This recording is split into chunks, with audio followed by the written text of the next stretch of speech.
investigation. At sa preliminary investigation, titignan kung merong probable cause. Ano ibig sabihin ng probable cause? Na merong krimen na posibleng nangyari at posibleng nga na yung nasasakdal ang gumawa ng krimen. Yung sa ICC, ang pagkakaiba, napakababaw ng ebidensya kinakailangan para magkaroon ng warrant of arrest. Good grounds lamang.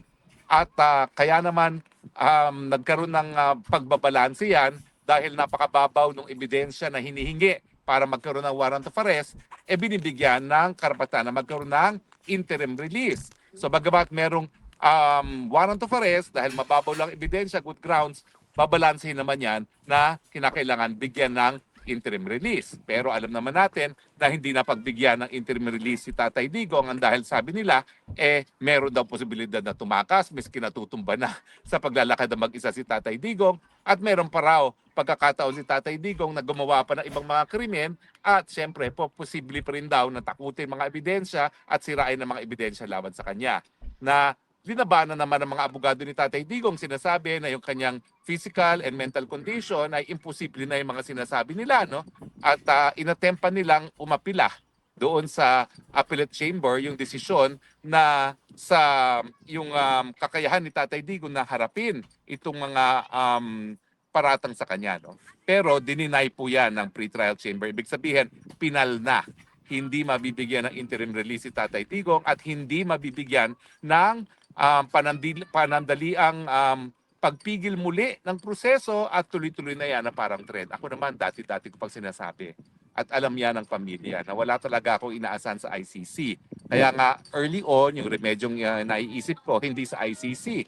Ang remedyong naisip ko nga, dati pa yan, pero hindi ko na pinipilit dahil sinabi na ng pamilya, hindi nila gagawin yan, ay talagang i-invoke yung obligasyon ng Netherlands bilang siyang may-ari ng kulungan, bilang kung saan ang teritoryo kung saan nakakulong si Tatay Digong, yung kanilang obligasyon na itaguyod at protektahan ang karapatang pantao ni Tatay Digong sa due process. At dahil nga siya ay kinulong na hindi sang-ayon sa proseso ng ICC, sinasabi natin na siya ay nakidnap. At dahil dyan, may obligasyon talaga ang Netherlands kung sino nagkukulong sa kanya at kung saan siya nakakulong na itaguyod yung kanyang karapatang pantao. Kasi sa mulat-mula, alam ko na walang maasahan sa ICC. Bakit? Kaya naman sinampahan ng kaso si ICC para makumbinse yung mga nagbabantang aalis ng mga bansa, yung buong African Union, na hindi lang mga itim at mga Aprikano ang pinupuruhan nila. Kaya nga, binadali nila yung proseso ni Tatay Digong para sabihin sa mga Aprikano ngayon, ay nako, kita niyo yan, may kinasuhan kami, hindi Aprikano, Asyado, si Tatay Digong. Pero talagang malinaw po wala nang jurisdiction ang ICC sa kay Tatay Digong dahil malinaw. Voluntaryo ang pagiging miyembro ng korte at dahil voluntaryo yan, may karapatan din ng mga bansa na bumitiw. Kaya nga lang po ang requirement, hindi po pwedeng maging epektibo yung pagbibitiw ura-urada, bibigyan ng 1 taon yan para maging epektibo. At doon sa loob ng 1 taon, dyan dapat gumalaw ang hukuman kung gusto nilang gumalaw sa isang nasimulan ng pag-aaral kung magsasapangan ng paglilitis. So dapat yung proseso sa hukuman ay magsimula sa loob lamang ng 1 taon matapos na ma-deposito yung instrument ng pag-withdraw. Pero dito po sa Pilipinas, 2 taon na nagsimula. Kaya nga, nung naunang pagkakataon na itong issue ng jurisdiction ay nadala na sa ICC, 3 huwes lamang ang nagsabi na merong jurisdiction ng hukuman, 2 huwes, ito pa yung mga senior judges. So, yung chairman ng appellate committee, kasama na po, ay nagsabing wala ng jurisdiction. Dahil nung nagsimula ang korte na na bigyan ng abiso ang prosecutor na magsimula ng preliminary investigation, 2 taon na yan. Hindi na miyembro ang Pilipinas nung nagsimula sila ng preliminary investigation at therefore wala nang jurisdiction. Pero dahil 3-2 nga ang butuhan, patuloy pa rin yung kaso. Pero ang sabi talaga ng hukuman, nung unang pagkakataon na yon, yan ay without prejudice doon sa decision on jurisdiction. At ngayon nga, nakabinbin sa appellate tribunal yung issue ng jurisdiction. At ako naman po, parang mas malakas ang pag-asa natin ngayon kasi bagamat nagsumiti na ng mga posisyon ng parehong partida, ang prosecution at si Tatay Digong, abay humingi pa ng karagdagang observations ang hukuman doon sa issue ng jurisdiction. So talagang pinag-iisipan ngayon ng hukuman. At ang kailangan lang natin na isang huwes para 3 West ngayon na magsabi na walang jurisdiction at 2 West, kasi sabihin nila may jurisdiction, maging minorya. So kinakailangan lang natin mapalitan yung boto ng 1 West para makauwi na si Tatay Digong at mukhang pinag-iisipan ng mas malalim ngayon ng mga West ng Appellate Tribunal yung issue ng jurisdiction. Ito yung dahilan kung ba't nagrereklamo yung mga abogado ni Tatay Digong para maintindihan natin lahat. Kasi nga naman, kapag ang Appellate Tribunal ay nagdesisyon na wala ng jurisdiction ang ICC, ibig sabihin niyan, uuwi na si Tatay Digong. At ano pa ang dahilan para i-anunsyo kung sino di umano mga core perpetrator kung madi-dismiss naman talaga ang kaso dahil wala ng jurisdiction ang hukuman. Ibig sabihin yan, kapag na-dismiss dahil lack of jurisdiction, although ang nagsampa niyan ay si Tatay Digong, lahat ng mga co-perpetrators di umano makikinabang. Kasi either meron o walang jurisdiction ng hukuman at kahit anong pang ebidensya, ingawa-ngawa nila dyan dahil wala na nga jurisdiction ng hukuman, wala na kahit sinong po pwedeng mailiti sa ICC. So ang tanong, bakit ang ICC mismo nag-release ng isang confidential information kung sino pa yung 5 co-perpetrators ni Tatay Digong sa panahon na inaantay na lang ang desisyon ng Appellate Tribunal kung meron ang jurisdiction o wala? Para baga pinaghimasukan ng pre-trial chamber yung magiging desisyon ng appellate chamber pagdating sa issue ng jurisdiction. Kasi kapag linabas mo yung mga pangalan ng co-perpetrators, para bagang itutuloy na ang kaso laban sa lahat, samantalang nag-aantay pa ng desisyon dito nga sa issue of jurisdiction. Ibig sabihin, pinangunahan ang appellate chamber. Kaya nagrereklamo ngayon ang kampo ni Tatay Digong, bakit kayo naglabas ng mga pangalan ng 5 co-perpetrators samantalang sa mulat-mula, alam naman namin kung sino yung 5 yan, pero dahil confidential na information na yan, walang linabas. Kaya nga miskin nung sinabi ko na meron ng warrant of arrest na natanggap ang Pilipinas para hulihin si Bato del Rosa, walang konfirmasyon. At pati ang mga abogado ni Tatay Digong, hindi kinonfirm, hindi dininay, pero alam na nila na talagang totoo naman yung sinasabi ko, no? Pero dahil confidential yan, dahil nga ang rule ay confidential ang service of warrant of arrest ng ICC, na nahimik sila. Pero bakit ang hukuman ngayon mismo naglabas? Para bagang sinasabi nila, huwag yun nang antayin ang desisyon ng Appellate Tribunal dahil hindi kayo kakatigan yan. Magdidesisyon yan na walang jurisdiction, na merong jurisdiction. Pero sa tingin ko talaga, ako naman po ay ang unang-unang asyano na naging miyembro ng ICC. Naunahan ko pa lahat ng mga abogado dyan sa ICC na mag-accredit ng ICC. At ako talaga yung nangampanya para sa universal ratification ng ICC sa Asia. No? At ang sinasabi ko sa inyo, hindi talaga intensyon ng mga bansa na kasapi ng ICC na forever, palibasa ikaw ay sumapi sa ICC, forever ka nang dapat sumunod sa mga proseso ng ICC. Hindi po. Kasi wala namang sapilitan na pagiging miyembro dyan. At kinakailangan, respectin din yung pagiging superenyo ng mga bansa na sakop yung desisyon kung gusto pa nila manatili sa ICC or hindi na. Ngayon nga po Burundi, Pilipinas, Hungary. Yan po yung mga kailan lamang bumitiw na sa jurisdiction ng ICC. At syempre po, controversial yung Hungary kasi Hungary ay member ng European Union. Ang ICC po, ang tawag natin dyan, European Union Court. Bakit? Kasi po, halos lahat ng European countries ay miyembro niyan. At yung mga bansang Amerika, China at Russia ay hindi naman kasapi dyan. Sa Southeast Asia nga, ang tanging kasapi lang dyan ay Cambodia. O wala nang iba. Pati yung mga ating mga best friends sa Indonesia, Thailand, Malaysia, hindi naman naging miyembro ng ICC. So bakit nagpupumilit ngayon ng ICC na magkaroon ng jurisdiction? Ang tanong ko, ang sagot po dyan ay simple.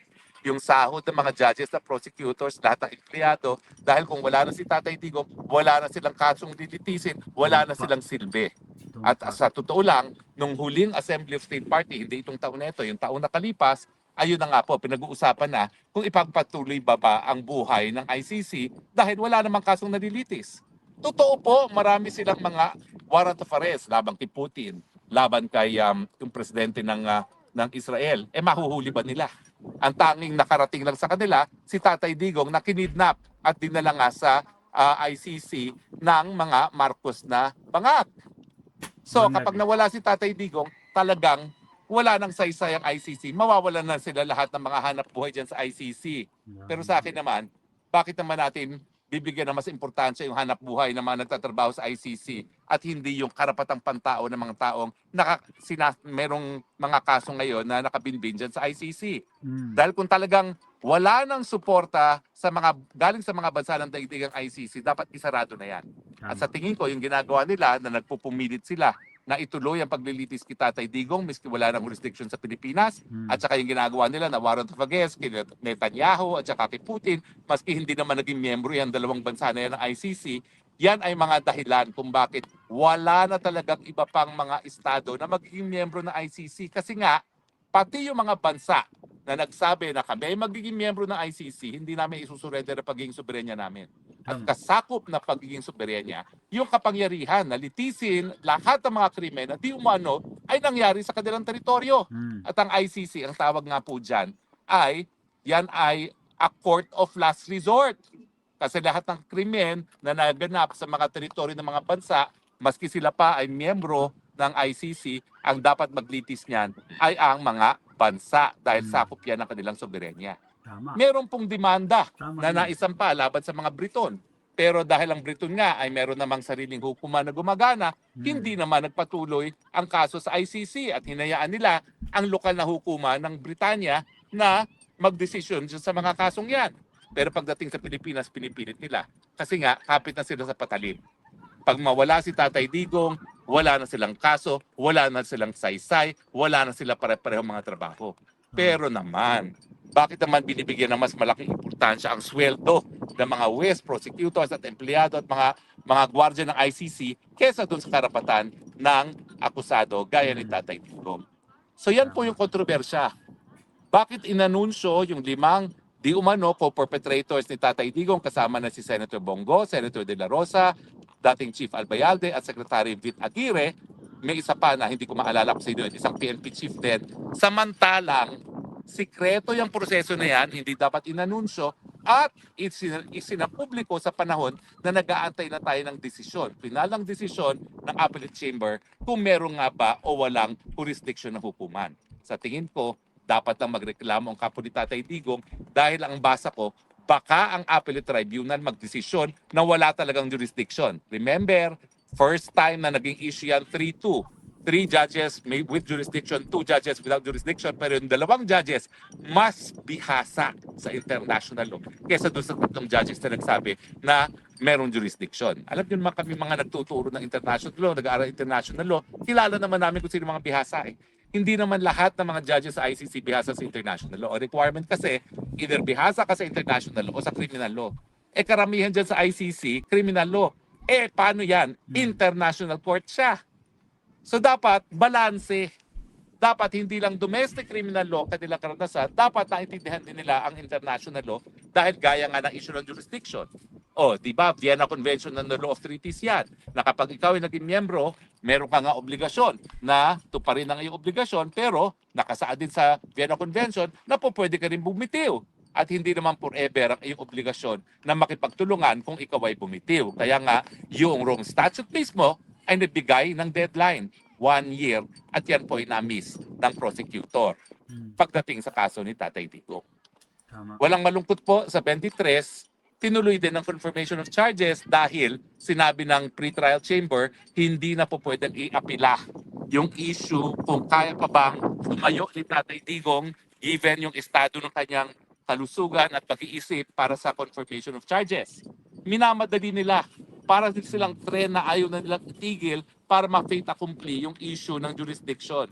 Dahil kung mawala nga si Tatay Digong, wala na sila pare-parehong mga hanap buhay. So sana po naintindihan nyo kung bakit nagagalit ang kampo ni Tatay Digong dito sa pag-release ng mga 5 pangalan. At syempre yung magkaroon pa ng warrant of arrest laban dito sa 5 ito, mababaw po ang ebidensyang hinihingi para sa warrant of arrest. Good grounds lang. Wala pa yang probable cause. So chances are, walang basihan pa po yan. Kaya nga advice ko sa aking kaibigan, Senator Bongo, Senator Bato de la Rosa, pati si Chief Albayalde, at saka si Sec Vit Aguirre, at saka yung isa pa na hindi ko maalala kung sino. Yung isa kasi kaskolan namatay na eh. Huwag kayong mag-alala. Mababaw ang ebidensya nila. Ano pa bang pureba ng mababaw ang ebidensya nila ang kinakailangan natin? Eh nag-advertise pa sila para sa karagdagang ebidensya. Kung talagang case closed sila, eh bakit kinakailangan pa mag-advertise at humingi ng tulong sa publiko, lalong-lalo na sa mga taga-PNP para tumistigo? Yung advertisement nila para sa karagdagang ebidensya, yan po ay patunay na wala at hindi sapat ang ebidensya. Sapat para sa warrant of arrest dahil mababaw ang hinihinging ebidensya, good grounds labang, pero sa tingin ko, alam nila, hindi pa sapat yan para sa probable cause at malakas pa rin ang pagkakataon at ang tsansa na pagkatapos ng confirmation of charges, kung patas ang pagdinig, eh dapat sabihin na walang probable cause laban kay Tatay Digong.